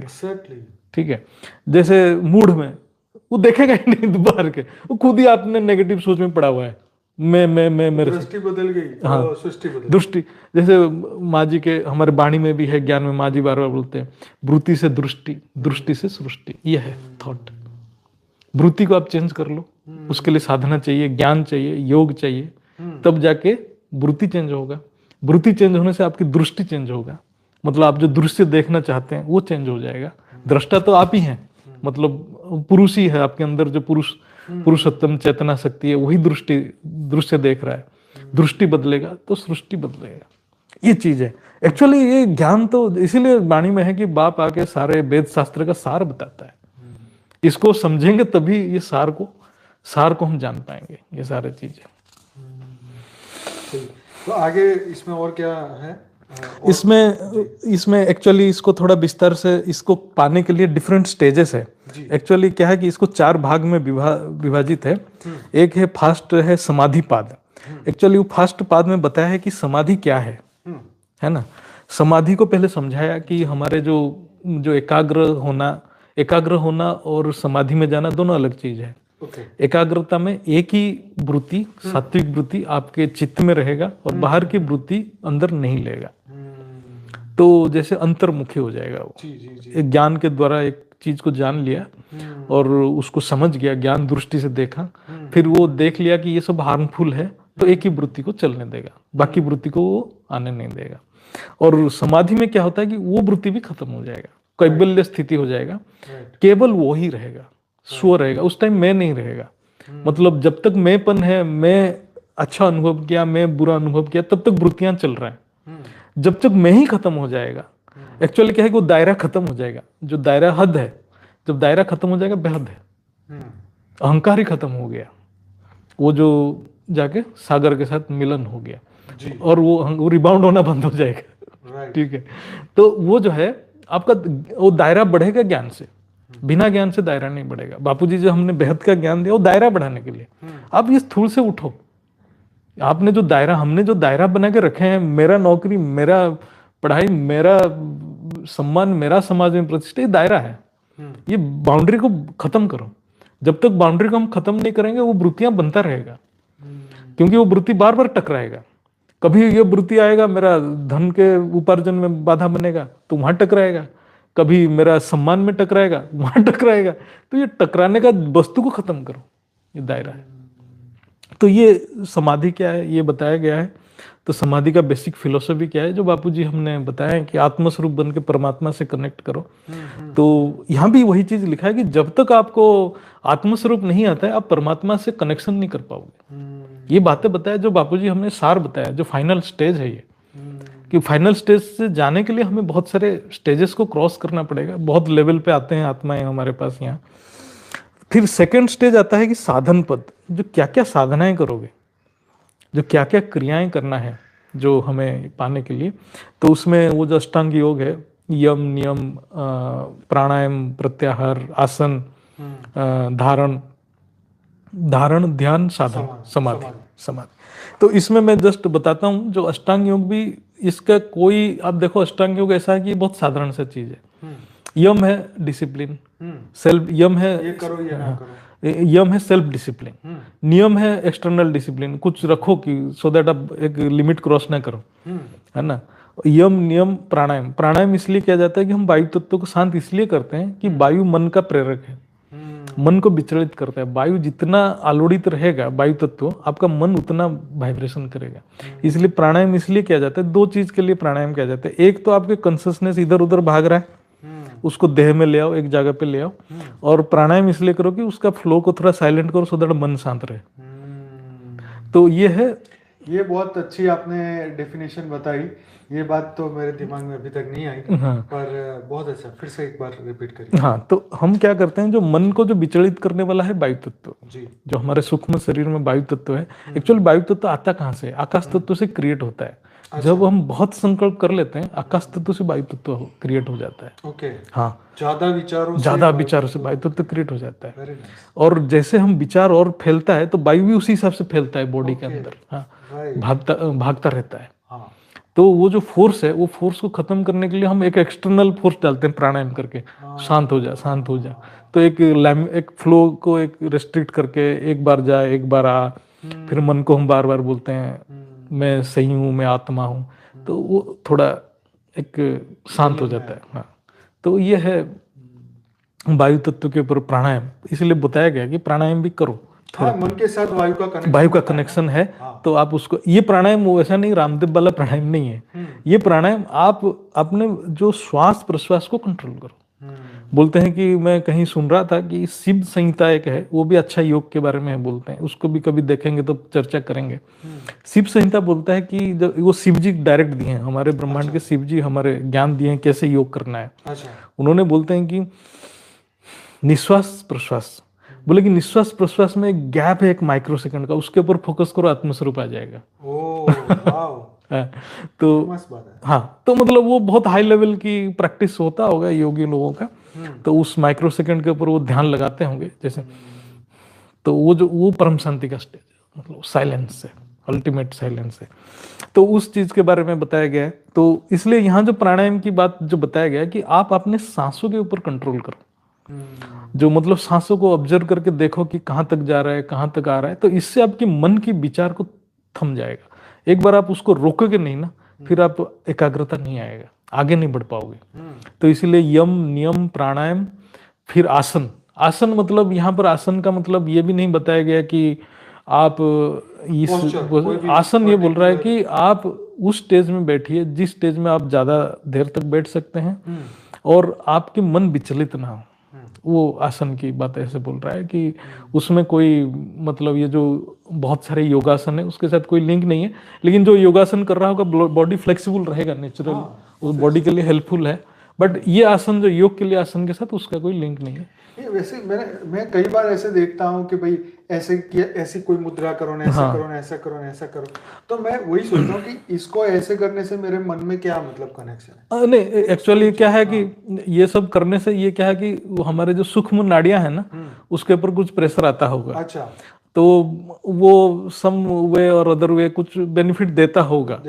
बट जो एडवांस स्टेज में गया है उसको कोई फर्क नहीं पड़ता। जनरल जो बहुत ज्ञानी हो गया है जी, उसको ज्यादा फर्क नहीं पड़ता। लेकिन जो स्टार्टिंग स्टेज में, मैं वही सोचा, मैं कहा ये मुद्राओं का क्या मतलब होगा अगर हमारा, क्योंकि जहाँ मन ही नहीं है तो ये मुद्रा में ऐसे करूँ कि ऐसे, आप बिना समझे करोगे तो कोई मतलब नहीं उसका। बिना करे, जैसे आप कोई समझ गए कि आप समझ गए कि ऐसे रखने से मेरा ये नाड़ी से ये कनेक्ट हो रहा है, उसके ऊपर आप फोकस किए, संकल्प किए, संकल्प होगा, हाँ ये कर रहा हूँ, ऐसे कर रहा हूँ, हाँ, मेरा मन शांत हो रहा है, आपका ज्ञान आ गया और संकल्प किया तो काम करने लग गया। संकल्प किया तो काम। और बिना ज्ञान के, बिना संकल्प के पूरे दिन बैठने से कुछ नहीं होना है, कोई मतलब नहीं। इवन आप राम नाम भी जपो बिना समझ के, बिना संकल्प शक्ति के, तो क्या होगा? कुछ नहीं होगा। वही राम नाम आप समझ के जप लिए तो आपको मुख्य प्राप्ति हो जाएगी। वो बात है ना, माला ऐसे घुमाते रहे, अरे वो खाना ले आना, इधर राम राम चल रहा है। तो उसका मतलब नहीं रहता। जैसे आप बार बार, मेरे को वो चीज बहुत अच्छा लगता है, संकल्प के साथ योग करो। बिना संकल्प के योग, वो फिर वो वाइब्रेशन नहीं जा रहा है ना, वो वृत्ति नहीं जा रहा है। संकल्प करके ही योग आप कर रहे हो। वो एक संकल्प के साथ धीरे धीरे समाधि में जाओ। समाधि में, एकाग्रता से समाधि, वो संकल्प से एकाग्रता आएगा, एकाग्रता के बाद समाधि में जाएगा। तो ये हो गया आपका समाधि पाद, इसको बोलते हैं पाद, समाधि पाद। फिर आ गया साधना, साधन पाद। साधन मतलब हम ज्ञान है, जैसे हमारे अंदर क्या क्या कष्ट है, क्लेश बोलते हैं उसको, क्लेश कैसे आता है, वो सारे चीज का विज्ञान बताया गया है। हाँ, तो क्लेश कैसे कैसे वृत्तियों को चेंज करता है। क्लेश का मेन कारण है अविद्या। तो वो अविद्या, जो अविद्या का कितने कितने क्लेश और क्लेश, क्लेश, क्लेश, हाँ, क्लेश मतलब हाँ, तो विचारों का, हाँ, जो आपको आपके चित्त को शांत रहने नहीं देता, ये सारी चीजें। ये विभूतिपाद ये है एक्चुअली, जो ये बहुत ही साइंटिफिक वे में लिखा है। विभूतिपाद में बहुत सारे आपको विलक्षण शक्तियां आ जाएगा, आपके अंदर डेवलप कर जाएगा। जैसे योग करते जाएंगे आपके अंदर बहुत पावर डेवलप होगा, और वो पावर का भी साइंटिफिक रीजन दिया है। जैसे मैं एक दो को देखा, मैं थोड़ा डीपली एनालाइज किया। जैसे आप योग में जैसे आपका एकाग्रता आ जाता है, एक्चुअली इसमें मैं कॉन्सेप्ट दे रहा हूँ। एक उन्होंने एक लिखा संयम। संयम का मतलब यहाँ अलग है, ये संयम अलग है। हम जो संयम की बात करें वो नहीं है। योग में संयम जो है, इनका जो लास्ट 3 स्टेज है, धारणा, ध्यान, समाधि। तो ये बोल रहा है कि धारणा क्या है? धारणा मतलब एक कॉन्सेप्ट, एक कॉन्सेप्ट को आप पकड़ने की कोशिश कर रहे हो। धारणा, हम जैसे परम शांति को पकड़ने की कोशिश कर रहे हैं। तो ध्यान मतलब हम उस जिसको पकड़े हैं वो पकड़ के रह गए, ठीक है, उससे फिर इधर हिल नहीं रहे हैं। पहले हमें धारणा करने में टाइम लगता है क्योंकि हम फोर्स करते हैं उस चीज को पकड़ने के लिए, एक संकल्प को पकड़ने के लिए ना, क्योंकि हमारे पास बहुत सारे संकल्प है। हम बहुत सारे संकल्प को हटाएंगे, एक संकल्प को पकड़ेंगे। क्योंकि मैंने ऑफिस से आया, आप वहां से आए, कहीं से गए, हजारों संकल्प चल रहे हैं। आप ऐसे बैठ के बोलोगे नहीं मैं समाधि में चले गया, नहीं होता है। आप सारे संकल्प को हटाओगे, वो हटाने में किसी को 1 घंटा, किसी को 15 मिनट, वो प्रैक्टिस के ऊपर डिपेंड करता है। एक संकल्प पे आएंगे, तो जब ये संकल्प में आ गए तो आपका धारणा खत्म हो गया। फिर वो संकल्प से आप हटना नहीं है, ये ध्यान है, ठीक है। धारण कर लिया, धारण कर लिया, फिर उसके बाद आपको एफर्ट नहीं लगेगा, अब लग गए उधर। फिर समाधि क्या हो गया? आप उसके अंदर चले गए, फिर आप बाहर आना मुश्किल है, ठीक है, अंदर घुस गए। तो पहले धारणा, फिर ध्यान, फिर समाधि। ऐसा नहीं है कि आप समाधि में, हर समाधि में आत्मस्वरूप नहीं होगा। ये बोल रहा है कि आप धारण किसको किए हैं, कौन सा संकल्प पे धारण किए हैं, ठीक है। तो वो बोल रहा है कि आप लेटेस्ट एक ऐसा किए कि आपको कोई कुछ बोल रहा है, ठीक है। जैसे आप मुझे कुछ बोल रहे हैं, मैं जैसे आपको कुछ बोल रहा हूं, मैं तो शब्द बोल रहा हूं, लेकिन ये शब्द भी एक वृत्ति है, एक फ्रीक्वेंसी है। मैं जब बहुत बड़ा योगी बन गया, कोई एक बहुत बड़ा योगी बन गया, उसके पास वो कैपेसिटी आ जाएगा कि उस शब्द में एक साउंड है। दूसरा है कि वो जो साउंड जा रहा है, एक वृत्ति, आपके एक वृत्ति बन के आ रहा है, वेव आपके चित्त में चला गया। चित्त में जैसे गया वो रिएक्शन किया चित्त आपका, वो और एक वृत्ति क्रिएट किया। बोले कि जो बहुत बड़ा योगी है ये तीनों चीज को डिफरेंशिएट कर देगा, शब्द, वो वृत्ति, रिएक्शन। जो वृत्ति तीनों को डिफरेंशिएट कर देगा, आपकी वृत्ति, आपकी चित्त का अवस्था भी जान लेगा वो। तो मतलब ये सिद्धियां हैं, ये बहुत साइंटिफिक वे में बता रहा है कि ये आप प्रैक्टिस करते करते आपके पास आ जाएगा। लेकिन लोग समझ नहीं पाते हैं, लोग इसमें फंस जाते हैं। बाद में क्या होता है कि मैं आपकी मन की अवस्था भी जान लिया, आपकी पास्ट प्रेजेंट फ्यूचर को भी जानने के लिए कोशिश किया, कभी कभी फ्यूचर प्रेडिक्शन करने लग गए, क्योंकि वो प्रैक्टिस करते करते बीच में आ जाता है, वो उसमें फंस गए, बाहर नहीं निकल पाते। उनमें वो शक्तियां आ जाता है, क्योंकि वो चित्त का क्वालिटी है। वो जो चित्त का जो है ना, वो तो बहुत इन्फिनिट है, वो सब चीज को सिंथेसाइज कर लेगा। इसमें बीच में ये बात बोलना चाहूंगा, आजकल वो मेंटलिस्ट बहुत चले हैं। हाँ, अगर देखें तो आपके मोबाइल का पासवर्ड निकाल देना, वो, लेकिन वो अलग चीज है। ये जो है, ये चीज तो आज के डेट में किसी के पास नहीं है। अच्छा, हाँ, आज के डेट में जो बापूजी बोले वो सूक्ष्म दुनिया की खेल है आज के डेट में, क्योंकि ये पुरुषार्थ करने के लिए किसी के पास ज्ञान ही नहीं है। नहीं, वो बात सही है, पर ये जो गेसिंग पावर या माइंड को वो कर सकते हैं, डेवलप हो सकता है, प्रोवाइडेड वो उतना पुरुषार्थ करेगा तो कर लेगा। तो ये लल्लन टॉप में भी एक बंदा आया था मेंटलिस्ट, वो भी ऐसे तरीके से बताया। संदीप महेश्वरी ने एक अपने शो पे एक बहन को, एक लड़की को बुलाया था, उसने भी ऐसा करके दिखा। महेश्वरी ने बोला कि मैं भी कर सकता हूँ, फिर उसने नेक्स्ट वीडियो में खुद भी करके बताया, किसी के 4 अंक का पासवर्ड ऐसे करके दिखाया। तो इस तरीके से, इसको मैं भूत प्रेत से नहीं जोड़ रहा हूँ, पर इसको ये हो सकता है। हाँ, ये हो सकता है। हाँ, मैं यही कहना चाह रहा हूँ कि उन्होंने जैसे अपनी बात करी ना कि संकल्प में घुस जाना, सामने वाले को उसके सबकॉन्शियस माइंड में वो संकल्प डाल के उसको वो सोचवाना या कागज में पहले लिख देना। तो इस तरीके से जिसे वशीकरण कह सकते हैं, या मन को वश करना, या यस, ये भी आजकल ट्रेनिंग दिया जा रहा है। ट्रेनिंग दिया जा रहा है। मैं बताऊं, मैं एक बार इधर जब थी, मेरी जो डॉटर बेटी थी, एक कोर्स में हम भेजते थे उसको, आंख बंद करके बोलते थे कि वो प्रैक्टिस करा था। हाँ, जो क्या कलर है वो बोल देते थे, ऐसे उंगली से वो कलर को टच करके जान लेंगे। भाई सेंसेशन से उनको पता चलता है कि ये वाला। अच्छा, ये जो पास्ट लाइफ रिग्रेशन भी इसी प्रिंसिपल से है। अच्छा, हाँ, वो आपके चित्त के अंदर जाना पड़ेगा, डिफरेंट लेवल तक, एक एक साउंड, एक एक ये करते करते आपको जाते हैं पास्ट। तो ये इतना पूर्ण स्थिति में आज के डेट में नहीं है, लेकिन उसके थ्रू भी बहुत सारे ऐसे चीज हो सकता है, विलक्षण चीज, जिसको हम चमत्कार मानेंगे, है ना। भूत प्रेत के साथ नहीं भी जोड़ोगे ना, आज के डेट में हो रहा है, ये भी है। मतलब इसमें भी आप प्रैक्टिस करके सम हद तक जा सकते हैं, लेकिन इसके साथ आत्मस्वरूप या परमात्मा का कोई लिंक नहीं है।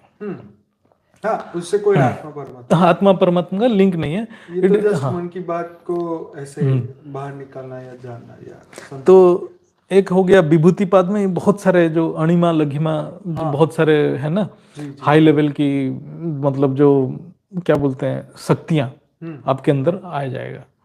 तो इसमें एक चीज लिखा है कि कोई भी साधक इस शक्ति में जाता है तो ये सबसे बड़ा बाधक बन जाता है और वो आगे नहीं बढ़ पाता है। तो उसको वो जो जो शक्तियां हैं, शक्तियां को यूज करना चाहिए सिर्फ आत्मज्ञान की प्राप्ति के लिए, और किसी के लिए यूज नहीं करना चाहिए। जैसे आप उसको कैसे यूज कर सकते हैं, मेरे को जो समझ में आया, आप वो शक्तियां को आपने जो एकाग्रता लाने के लिए कर सकते हैं। उसको ये सब लोगों को दिखाने के लिए या चमत्कार करने के लिए मत कीजिए। उसने ये सजेशन दिया है, मतलब जो भी है इसके हिसाब से। लास्ट में आ गया कैवल्यपाद। कैवल्यपाद में भी वही चीज को बार बार समझाया कि कैवल्यपाद इतना हाईएस्ट लेवल है, आत्मस्वरूप सुप्रीम स्टेज है। तो सुप्रीम स्टेज में बहुत ही बारीकी से बोलता है कि लोग माया में कैसे फंस जाते हैं। मतलब वो साधना करते करते बहुत हाई स्टेज में आने के बाद वो सिद्धियां उसको ऐसे लटका देता है कि उसके अंदर इतना विलक्षण शक्तियां आ जाता है, वो अपने आप को समझता है कि भगवान बन गया। फिर वो समझ नहीं पाता है कि वो कब फंस गया उसमें, फिर वो आगे बढ़ नहीं पाता है, तो कैवल्यपाद में जा नहीं पाता है। बोलते हैं कि कैवल्यपाद में जाने के लिए वो सारे सिद्धियां से अनदेखा करना पड़ेगा। सारे सिद्धियां को अनदेखा, और जब वो जो साधक उसके पास बहुत विलक्षण शक्तियां आने के बाद भी वैराग्य रहता है, कोई थोड़ा सा ही फर्क नहीं पड़ता है, फिर वो अपने आप कैवल्य पद तक पहुंच जाता है। क्योंकि उस स्टेज में बोलता है कि पूरा जो ब्रह्मांड का ज्ञान उसके जो चित्त में आ जाता है, पूरा रिफ्लेक्ट कर जाता है। बोलते हैं कि क्या होता है, जैसे चित्त का तीनों क्वालिटी है, बोलते हैं कि रजो तमो सत्व है। जब सत्विकनेस आ जाता है तब चित्त, पूरा जो चित्त का पानी पूरा जैसे प्लेन ग्लास जैसा हो जाता है। तो जैसे प्लेन ग्लास जैसा हो जाता है, वो पूरा जो ब्रह्मांड का ज्ञान, जो पूरा सृष्टि का ज्ञान रिफ्लेक्ट कर जाता है उसको। जो चाहे देखेगा वो, जो चाहे देख लेगा वो संपूर्ण सात्विक स्थिति हो जाता है। बोला कि वो स्टेज में भी नहीं रहता वो, फिर वो क्या करता है कि वो अपने आप को जो दृष्टा जो है, जो चैतन्य रूप में देख रहा है, जो पुरुष, वो जाके वहां चला जाता है। अपने जो है, अपने जो दृष्टा जो है ना, जो दृश्य देख रहा था और दृष्टा है, दोनों एक हो जाता है। फिर जो एक हो जाता है तो उसके उस स्टेज में वो कुछ चीज देखता ही नहीं है, सिर्फ प्रकाश ही प्रकाश। वो खुद अपने आप को भी जान नहीं पाता है, अपना स्वरूप भी, मतलब वो जो जान अपने स्वरूप में स्थापना हो जाता है, एक हो गया, वहां पर रह जाता है। वो हाईएस्ट स्टेज है। तो वो कैवल्य स्थिति है, वो कभी और ये संसार में नहीं आता न। मतलब उसके बाद बोलता है कि उसमें एक चीज है, योग दर्शन और सांख्य दर्शन में एक डिफरेंस है। सांख्य दर्शन में ईश्वर की अस्तित्व के बारे में कुछ नहीं बताया। अच्छा। हाँ, सिर्फ ये प्रकृति पुरुष के बारे में बताया, ईश्वर शब्द का कहीं यूज भी नहीं है। अच्छा। हाँ, योग दर्शन में ईश्वर शब्द का यूज है। बोला कि एकाग्रता के लिए ईश्वर प्रणिधान करना चाहिए। बोले कि ईश्वर की प्रणिधान मतलब ईश्वर को समर्पण करना चाहिए। अच्छा। जो ईश्वर को समर्पण करने से, ईश्वर चिंतन से आपके मन के वृत्तियां एकाग्रता हो जाता है, जो बहुत सारे वृत्तियां निकल जाता है। और इसमें और एक कॉन्सेप्ट है, ईश्वर का कॉन्सेप्ट है, और एक अच्छा कॉन्सेप्ट है कि जब आपके आत्मस्वरूप आता है, बोलते हैं कि आत्मस्वरूप के बाद क्या, तो वो बोलता है कि वो ईश्वर से जो प्रणिधान है, ईश्वर से कनेक्ट होके वो दिव्य लोक में अपने आप, जो उसको दिव्य क्या बोलते हैं, दिव्यानंद का प्राप्ति करता है। जो हमारे ज्ञान में है दिव्यानंद, जो ये प्रोसेस है, जो मतलब योग सूत्र हमारे लिए, योग दर्शन तो बहुत ही इंपॉर्टेंट है हमारे ज्ञान के पॉइंट ऑफ व्यू से। जो गहराई से समझना, कारण शरीर क्या है, हम एक्चुअली जो कर रहे हैं, क्या कर रहे हैं, हम एक्चुअली धारणा कर रहे हैं, धारणा कर रहे हैं, और धारणा से हम लोग ध्यान में जाएंगे। ध्यान एक बार हो जाए तो हमारा फाइनल स्टेज, फिर और हमें कोई बाकी नहीं। हम धारण भी करना चाहते हैं परम शांति संकल्प को, तो हम राइट पाथ में हैं सारे। और ज्ञान के हिसाब से भी हम जो योग कर रहे हैं, एक संकल्प को लेकर चल रहे हैं, एक संकल्प में ध्यान कर रहे हैं। तो यही एक्चुअल प्रोसेस है, ये योग सूत्र बता रहा है। Right right right. तो आज तो बहुत ही गहरी बातें हो रही है। मुझे लगता है सबको दो दो बार तीन तीन बार इस वीडियो को ध्यान से सुनना पड़ेगा, समझना पड़ेगा, तब जाके जो है आपको प्रैक्टिकली इस बात का मैं तो बहुत ही एंजॉय कर रहा हूँ। और इनके ज्योति प्रकाश भाई के शब्दों के साथ साथ उसी शब्द की गहराई में जाके उसको अनुभूति कर रहा हूँ। तो मैं तो बहुत ही एंजॉय कर रहा हूँ।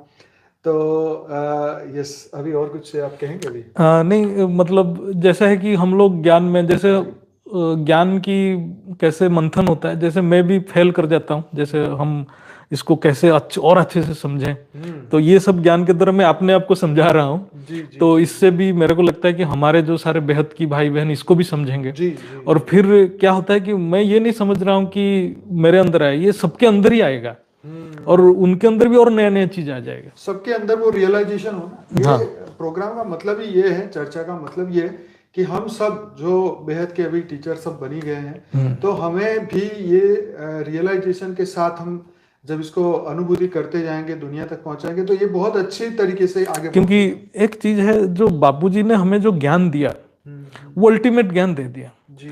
उसको हम स्टैंडर्ड करके सारे ज्ञान को समझेंगे। हम्म। और ये ज्ञान में जितने भी आत्माएं आए हैं वो आत्माएं तो साधारण नहीं है, नहीं। क्योंकि ये ज्ञान को समझे हैं। तो ये जो बेसिक चीज हम डिस्कशन कर रहे हैं ये बेसिक चीज है, बेसिक चीज लेकिन वो चीज से वो जो क्या बोलते हैं, मतलब एक साधारण से असाधारण तक पहुंच जाएंगे। है। Right right right. ये तो है ही ना, ये चीजें हेल्प करती हैं हमें आगे बढ़ने में और बढ़ाने में। हम कहाँ गलतियां कर रहे हैं, वो गलतियां को कैसे रोकें।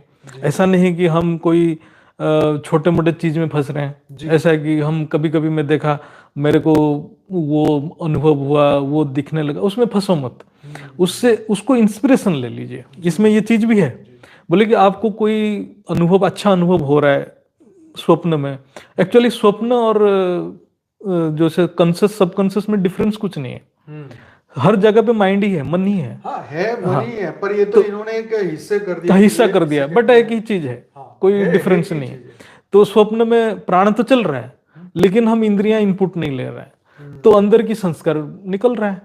तो कोई अच्छा संस्कार निकला तो अच्छा अनुभूति हो रहा है, हमें अच्छा दृश्य दिख रहा है। हाँ तो take it as an inspiration.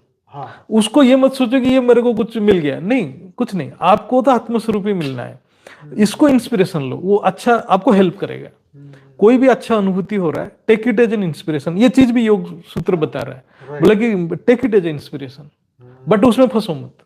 हाँ, ये बात सही है कि कई लोग बोलते हैं कि हमने प्रकाश देख लिया, हाँ, हमने ये देख लिया, हमने वो देख लिया, सपने में हमने ये वो सब चीजें। तो ये जस्ट ये हमारे ही सबकॉन्शियस माइंड में या हमारे मन में, अवचेतन मन का हो, चेतन मन का हो, या कहीं पर भी कोने में कुछ भी कूड़ा पड़ा है वो बाहर आएगा, चाहे वो जागृत अवस्था में आए, चाहे वो सपने की अवस्था में आए। मैं भी कई बार सोचता हूँ, यार मैंने आज तो ऐसा कुछ सोचा ही नहीं, ना देखा नहीं, तो ऐसा सपना क्यों आया?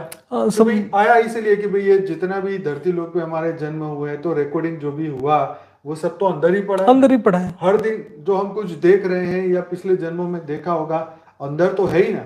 जब तक वो खत्म नहीं होगा तब तक तो ये सब चलता ऐसे भी इस जन्म में भी कुछ कुछ रिकॉर्ड हो जाते हैं, हम जान भी नहीं पाते, जान भी नहीं वो भी आ जाते हैं, क्योंकि ये इतना कैचिंग मशीन है, वो किसी भी कैच कर लेता कहीं भी, ये बात सही है। It can catch anything. हाँ, नहीं, ये बात आपको मैं बता दूं कैसे, कि जैसे हम लंबी जर्नी करते हैं, हम गाड़ी से आते जाते हैं, तो रेडियो में कुछ ना कुछ बजता रहता है। कई बार हमने कुछ ऐसे कॉमेडी लाफिंग वाले हम सुनते हैं, तो ये जानते अनजानते में वो चीज रिकॉर्ड हो जाती है और वो अंदर पकड़ी जाती है। और वही जो है ना, मतलब जितना ज्यादा तुम ये सब चीजें सुनोगे या देखोगे या बोलोगे या कहीं ना कहीं अननोइंगली ये बुर्ती बन जाएगा, बुर्ती बन जाएगा। हाँ, तो वो वही बुर्ती बन के पड़ा रहेगा। तो वही सपने में ये सब चीजें बन के बाहर आती है। ये तो बात सच है, इसको तो कोई कुछ रोक नहीं पाएगा, कोई रोक नहीं सकता। और ये तो जनरल साइंस है, ये हम सब जानते हैं। इवन योग सूत्र ये बोल रहा है कि सिद्धियां को छोड़ देना है। ये तो छोड़ो, ये तो कुछ भी नहीं, ये तो स्टार्टिंग फेज है। इवन सिद्धियां आ जाए तो सिद्धियां कैसे आ जाएगा, आपको इंस्पिरेशन मिल जाएगा, आपके सामने वाला क्या बोलना चाहता है, ये सबको मिलता है। इसको भी छोड़ देना है, अरे नहीं करना है, चलो जाने दो इसको। नहीं, वो बात सही है। वही मैंने ये इस बात की तो बात नहीं करी, लेकिन एक व्यक्ति था जो हमारे बापूजी के ज्ञान में था। तो उसने 2.5 साल से हमारा कोई कांटेक्ट नहीं था। अचानक उनको मैंने टीवी में देखा, क्योंकि वो टीवी में एक्टर है। तो मैंने उनके बारे में सोचा कि ये भाई को तो मतलब हमने काफी समय से उनका कोई मैसेज नहीं आया, और हुआ यूं कि जिस दिन मैंने ये टीवी में देखा और जो संकल्प किया, उसके 4-5 दिन बाद ही उनका एक मैसेज आ गया, और वही बोले कि मैंने आपको 2.5 साल से कोई मैसेज नहीं किया, हमने ये है वो है। मतलब ये कि वाइब्रेशन, मैंने उनको देखा और वाइब्रेशन पहुंचे। मतलब मैं कहने वाला यहाँ कोई नहीं है, पर एक अपना प्रैक्टिकल अनुभव बता रहा हूँ कि 2.5 साल से जिस व्यक्ति से बात नहीं हो रही थी, अचानक टीवी में देखा और उसके बारे में ख्याल आया। वाइब्रेशन हर व्यक्ति तक पहुंचता ही है, हर एक का पहुंचता है, मेरा क्या हर एक का पहुंचता है। और उन्होंने सामने से मैसेज किया, तो एक जस्ट एक टेक्नोलॉजी है जो हम लोग भूल चुके हैं या हम उसके ऊपर विश्वास नहीं करते, पर ये है, हमारे विचार ट्रैवल करते हैं, जिस व्यक्ति को, जिस चेहरे को हमने देखा है वहां तक वो होता है, दैट इज नेचुरल। हम याद करते हैं उसका फोन आ जाए, या हम याद करें वो घर आ जाए। हाँ, मतलब क्या है कि आप चाहो या ना चाहो फ्रीक्वेंसी अपने हिसाब से फ्लो कर रहा है, आप रोक नहीं पाएंगे। जैसे मैं इसलिए बोल रहा हूँ, मैं खुद ही पर्सनली, जैसे रात का योग का प्रोग्राम है, सुबह साखी दीदी का योग का प्रोग्राम है, मैं अनलेस एंड अनटिल कहीं ट्रैवल मतलब बहुत डिफिकल्ट नहीं तो मैं मिस नहीं करता हूँ। इसलिए नहीं करता हूँ क्योंकि ये जो है ना, ये आपके वृत्ति को चेंज करेगा। यस, ये बात इम्पोर्टेंट है, बिकॉज वृत्ति जो है ना, वो ये नहीं करोगे तो और कोई वृत्ति आएगा, फिर तो कुछ और आएगा। तो वृत्ति को जब तक चेंज नहीं करोगे तो वृत्ति एकाग्रता नहीं आएगा। तो इसलिए प्रैक्टिस इज इम्पोर्टेंट। कोई भी करे, ठीक है, योग सेशन है, रात को बैठिए, नहीं हो रहा है तो सुबह उठ के सुन लीजिए। क्योंकि देखो, मैं तो कभी भूल भी जाता हूँ, मतलब नहीं होता है तो मैं फिर सुनता हूँ। इसलिए सुनता हूँ, देखो ऐसा है कि हर योग सेशन में एक पॉइंट आता है, ऐसा है कि योग पॉइंट, एक ज्ञान का पॉइंट आता है जिसके ऊपर आपकी वृत्ति चेंज हो जाता है। बिल्कुल, जरूरत नहीं कि एक मौका मिल जाता है, परिवर्तन। तो इसलिए मेरा भी तो रिक्वेस्ट है कि इसको भी मिस मत करो।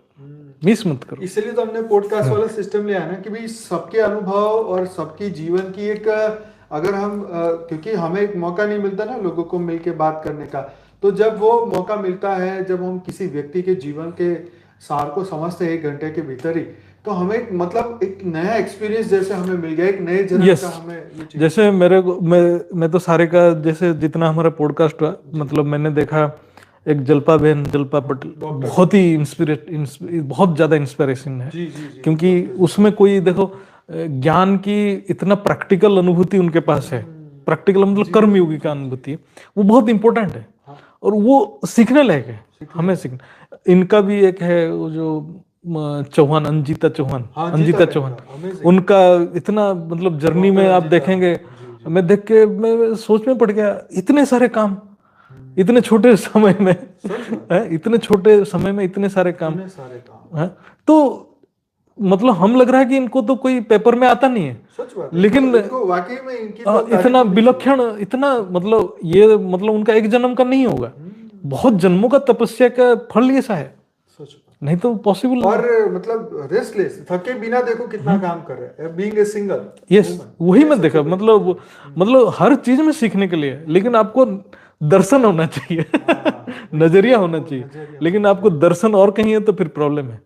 मतलब हर एक व्यक्ति, हर एक आत्मा के अंदर कितना इंस्पिरेशन हमें सीखने को मिलता है, हमें देखने को। कल जैसे हमने कल मैगी डोनी की बात करी थी, तो 23 साल की लड़की है, जब 18 साल की थी तो वहां से अमेरिका से वो नेपाल चली गई, उसने 200 बच्चों को, ऑर्फन बच्चों को पाला। तो एक सूक्ष्म में ही तो कोई आत्मा करवा रही होगी उसको, क्योंकि वो उनका ये सूक्ष्म और पुराने जन्मों का भी ये लक्ष्य रहता है, इस हिसाब से यही जन्म का जो है उसका लक्ष्य बनता है। तो ये चीज को हम समझेंगे तो धीरे धीरे बेहद का ज्ञान तो धारण ही हो जाएगा।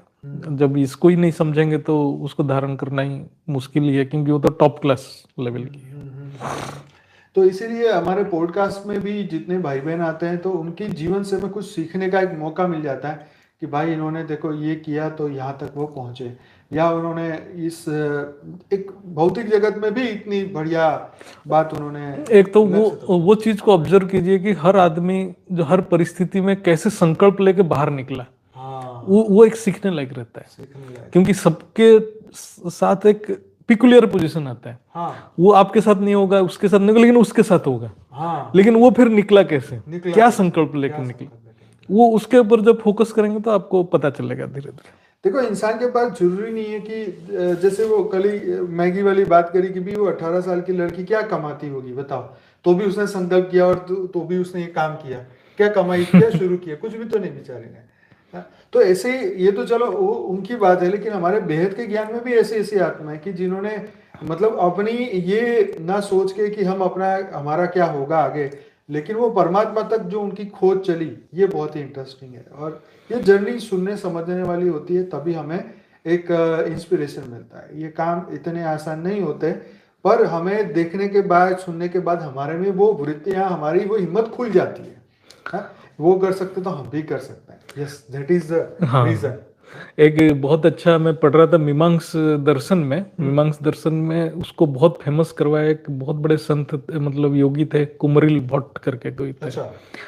तो वो मीमांसा में एक सुंदर लिखा हुआ है कि जो कर्म का फल ना भगवान देता है, ना ईश्वर देता है, ना देवी देवता देता है, आपकी वृत्ति के अंदर जो स्पंदन शक्तियां हैं वही लौट के अपने पास आता है। वाह। मैं बोला यार क्या साइंटिफिक है, मतलब पहले भी लोग साइंटिस्ट थे, इतने बड़े बड़े साइंटिस्ट थे। Right right right right. और ये बात इसमें जैसे भाई ने बात बताई वृत्ति की बात की, भाई वृत्ति जो है वो संस्कार बन जाती है। यहाँ पे एक बात है, वो संस्कार हो जाती है, मतलब वो पक्की हो जाती है, मतलब वो एक हमारा अब कुछ नहीं करेंगे तो भी हमें वो संस्कार हो ही जाता है, एक पक्का पड़ गया। जो बार बार वृत्तियां चलती रहेगी तो एक संस्कार के रूप में परिवर्तित हो जाएगी। और वो संस्कार आप ही में क्या है, ये संस्कार मतलब भोग, भोगने का, जो हमने भोगा है वो संस्कार बना है। मतलब जैसे मैं कई बार वही बात कर रहा हूँ कि हम बढ़िया चीज खा के आए तो हमने आनंद तो उसका लिया, लेकिन वो एक संस्कार भी बन गया। और वही संस्कार मतलब भोग का संस्कार जो हमने भोगा, उसके अंदर एक फिर इच्छा दबी हुई है, इसको यार फिर खाएंगे, दोबारा खाएंगे, यहाँ जाएंगे तो ये करेंगे, ये जाएंगे तो ये करेंगे। तो ये हमने अपने संस्कार बना दिए, अपने आप ही बनते ही जा रहे हैं, हर पल बनते जा रहे हैं। तुम कुछ करो कि ना करो, ये होने ही वाला है, सिंपल सी बात है। और ये ऑटोमेटिकली कार्य हो रहा है, ये टेक्नोलॉजिकल कहते हैं ना ये बात, लेकिन उसको हमें बदलना चाहिए, बदलने ऑटोमेटिक है ये। हाँ, ऑटोमेटिक होगा कि हमने इसने ऐसे देखा तो हमें गुस्सा आना ही आना है, ये हमारे संस्कार बन गए है ना। तो कई बार ऐसा होता है कि हम कोई गाड़ी चला रहे हैं और अचानक ही ऐसे ओवरटेक करके जाता है, आंखों से आंखें मिलती है तो हम गुस्सा भी आंखों में ही दिखा देते हैं या आंखों में ही वो वृत्तियां झलक जाती है, या हम कई बार हम सॉफ्टली हंस भी लेते हैं, कई बार हम गुस्सा भी दिखा, वो हमारी वृत्ति के ऊपर है ना, कि भाई हमने उसको किस तरीके से उस सरकमस्टेंसेस को देखा, क्या क्या समझा। तो ये हर एक की अपने अपने संस्कार है, विचार है, स्वभाव है। वही स्वभाव भी इसी तरीके से बनता है, वृत्तियां फिर स्वभाव में कन्वर्ट हो जाती है ना। इसको तुम ऐसा कहोगे तो वो बस खत्म कहानी। तो इसको एक बार ये बोल दिया तो उसकी दोष प्रकट हो जाएगा और वो फिर लगातार एक दिन तक तुम्हारे ऊपर बरसता रहेगा, है ना। जैसे वो मालिक नौकर की बहुत सारी कहानियां ऐसी चलती रहती है कि नौकर ने ऐसे किया तो मालिक पीछे पड़ गया, अब मालिक ऐसे किया तो नौकर पीछे पड़ गया। तो ये सब चीजें आप जो मेरे को एक वीडियो भेजे थे उसमें कर्म बंधन का ऐसे कहानी है, मैं आपको बताता हूँ। प्लीज बताइए। उसमें क्या है, एक सास और बहू मतलब बहुत लड़ रहे हैं, मतलब वो जो है मतलब ऐसे लड़ रहे हैं कि मतलब वो सास तो उसका सबसे बड़ा दुश्मन बन गया, मतलब इतना बड़ा। और वो जो उसका जो हस्बैंड जो है ना बहू का, वो जो ये उसके साथ रहना चाहती है, मतलब वो जो उसकी वाइफ जो है उसके साथ रहना चाहती है, लेकिन उसका सास इतना तकलीफ दे रहा है वो रह नहीं पा रही। तो फिर उसने पास्ट लाइफ रिग्रेशन में गया। अच्छा। क्यों मेरे साथ ऐसे हो रहा है, वो जो बहू है पास्ट लाइफ रिग्रेशन में गया। तो पास्ट लाइफ रिग्रेशन में जब गए तो बहुत पास्ट लाइफ में देखा गया कि ये जो सास थी वो नौकरानी थी, इस बहू तब कोई बड़े एक संपन्न व्यक्ति थी, मतलब संपन्न लेडी थी, और ये उसकी नौकरानी थी। और ये जो जिसको शादी किया वो जो इसकी बेटी थी, जो उसका बहू है ना, बहू की बेटा था। अच्छा, ठीक है ना, इसका बेटा था। तो ये इसको इतना तंग कर रही थी उस टाइम, उस जन्म में वो भीख मांगती थी, मुझे बचा लो। मतलब वो जो सास जो है ना, शायद ये शिल्पा बेन कर्डी वाले की उसकी वीडियो में था, नहीं ये वाला आपने किसी का मेरे पास वीडियो भेजा था, वो कर्म का रहस्य करके, मैं उसमें देख रहा था। तो फिर वो हाथ जोड़ती थी कि मेरे को बचा लो बचा लो, और इसको बहुत खराब लैंग्वेज में उसको गाली गुलज करती थी, है ना। अब इस जन्म में वो जो बेटा था, कौन सा इसका जो बेटा था, वो बेटा को भी ये पालती थी, कौन सा, वो जो नौकरानी, तो वो बेटा से मोह हो गया धीरे धीरे। तो इस जन्म में वो बेटा इसका बेटा बन गया, वो जो नौकरानी का बेटा बन गया, वो उसका बहू बन गई, और वो जो हिसाब किताब अभी चुकता हो रहा है। चुकता हो रहा है। वही तो, जो हमें दुख मिल रहा है उसका अगर उसका एनालिसिस किया जाए तो फिर वही चीज निकल के आएगी कि भाई करता तो तुम ही हो। एक वृत्ति दूसरे वृत्ति से टकराता है, हाँ। तो वृत्तियों का टकराना बंद तभी होगा जब हमारा वृत्ति शांत होगा। यही प्रैक्टिस हमारे को होती नहीं ना, कि भाई कोई कुछ कह दे तो हम थोड़ा टॉलरेंस पावर, सहन शक्ति जिसको कहते हैं, वो चीज हम बढ़ा नहीं पा रहे हैं, और हम किसी एक शब्द को पचा नहीं पा रहे हैं, हम हजम नहीं कर सकते। हमें कोई दो बात बोल दे तो हम वो सहन नहीं कर सकते। ये बहुत सारी हमारे एक एज ए ह्यूमन बहुत सारी कमियां भी है मनुष्य इस जीवन में। सिर्फ आनंद उठाने का ये साधन नहीं है, इसमें जानते अनजाने में बहुत सारा ध्यान भी रखना पड़ता है, नहीं तो फिर ये एक्सीडेंट अभी हुए तो अगले जन्म में भी फिर उसका भुगतान करना पड़ता है। बहुत बढ़िया चीज मैं एक पढ़ा उसमें, माया क्या है। हाँ। संस्कृत में माँ मतलब नहीं, ओके। या मतलब वो नहीं है, जो नहीं है वो माया है। अरे वाह। ठीक है। अच्छा, उसमें उसने भी बहुत अच्छा एक्सप्लेन किया है, मैं याद नहीं आ रहा है, लिखा है कि ब्रह्म सत्य जगत मिथ्या। ऐसा मत सोचो कि ब्रह्म सत्य है, जगत मिथ्या मतलब ये नहीं कि वो एग्जिस्ट नहीं कर रहा है, वो एग्जिस्ट कर रहा है, लेकिन मिथ्या इसलिए है कि वो परिवर्तनशील है, उसका स्वरूप परिवर्तन होता है। इसलिए उसको देखो कि उस सही नजर से देखो, उसकी ओरिजिनलिटी क्या है।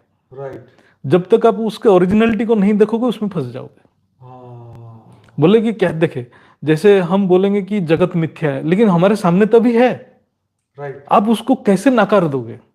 लेकिन हम उसको जब ज्ञान के दृष्टि में देखेंगे कि ये जगत परिवर्तनशील है, तब हमारे अंदर वो भाव आ जाएगा, नहीं इसमें प्रभावित नहीं होना है। वो इसीलिए बोल रहा है कि जगत मिथ्या है लेकिन एग्जिस्ट कर रहा है, लेकिन मिथ्या है क्योंकि वो परिवर्तनशील है। ब्रह्म सत्य इसलिए कि वो अपरिवर्तनशील है, अविनाशी है, ये परिवर्तित हो जाता है।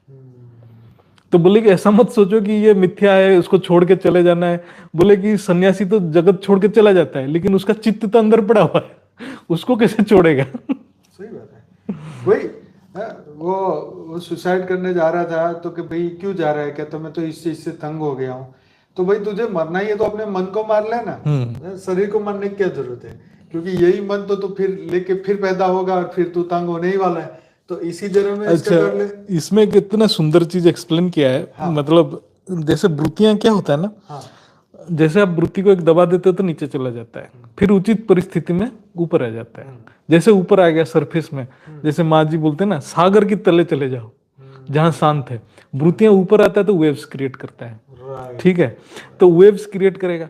पता चला 40 साल तक उसको कोई आकर्षण नहीं था, कुछ नहीं था, पता चला 60 साल में शादी कर लिया। अरे भाई उसकी वृत्ति के नीचे पड़ा हुआ था, ऊपर आ गया। वो निरोध नहीं किया था, वृत्ति को हटाया नहीं था। वृत्ति इतना खतरनाक है, वो कहीं पड़ा रहता है, और कब निकल के आए, कब उसको परेशान क्रिएट करे, कुछ पता नहीं। इसलिए योग तो करना मैंडेटरी है। ये कहते हैं ना, चुप बैठा हुआ ना एक दिन फटेगा। की तरह। तो यही है कि अंदर देखो, कर्म बंधन तो हर एक के अंदर है ही। हमें ये आर्ट ऑफ लिविंग तो यही है कि हम जो जीना, हर एक व्यक्ति जी रहा है, जानवर भी जी रहा है, पर वो जानवर को ये नहीं पता है कि मेरा अगले पल क्या होने वाला है, या मेरे लाइफ का आगे जीवन का क्या मकसद है, क्या मैं कभी मनुष्य भी बनूंगा, या मैं कभी पता नहीं क्या वो क्या सोचता होगा। उसको तो जरा भी आइडिया नहीं है कि भगवान है कि नहीं है, हम कौन है कहाँ। वो भी सोचता होगा कि यार जैसे हम पशुओं को बांध के रखते हैं, उसे काम लेते हैं, तो वो भी सोचता होगा कि यार मेरे को भी ऐसे आजाद कर दिया जाए, मैं भी इसको बांध के काम कर रहा हूँ। पता नहीं ये वृत्ति इसके अंदर है या नहीं, पर ये अगर डीप में जाए तो पता चलता है कि मनुष्य का जीवन जो है एक जानवर जैसा ही है, ज्यादा कुछ अंतर नहीं है। तो बस वही फर्क नहीं है, फर्क यही है, ज्ञान हमें जागृत करता है, ज्ञान हमें जगाता है, ज्ञान हमें मौका देता है। इसलिए ये बोल रहा है कि जो वृत्तियों के प्रभाव में रहता है वो जीव है। बहुत अच्छी बात है। राइट। योगी वही है जो वृत्तियों से ऊपर निकलता है, इसीलिए बापूजी बार बार बोलते हैं कोई भी विकार हमारे अंदर आए तो फिर हम जो जीव योगी बन नहीं है वो भोगी है। ये बात सच है। वृत्तियों के प्रभाव में रहना मतलब वो तो पशु भी है वृत्तियों के प्रभाव। हाँ, राइट राइट राइट। चलिए, तो आज का ये एपिसोड आपको बहुत अच्छा लगा होगा, आशा रखता हूँ। तो जरूर से इसको लाइक करिएगा, शेयर करिएगा, कमेंट करिएगा। और आज और कल भाई हमारे साथ है, तो कुछ ना कुछ इस तरीके से लाइव करते हैं। जैसे भी मौका मिलेगा, नए टॉपिक मिलेंगे, चर्चाएं होगी, तो फिर से अचानक ही आपको ये सरप्राइज मिलेगा।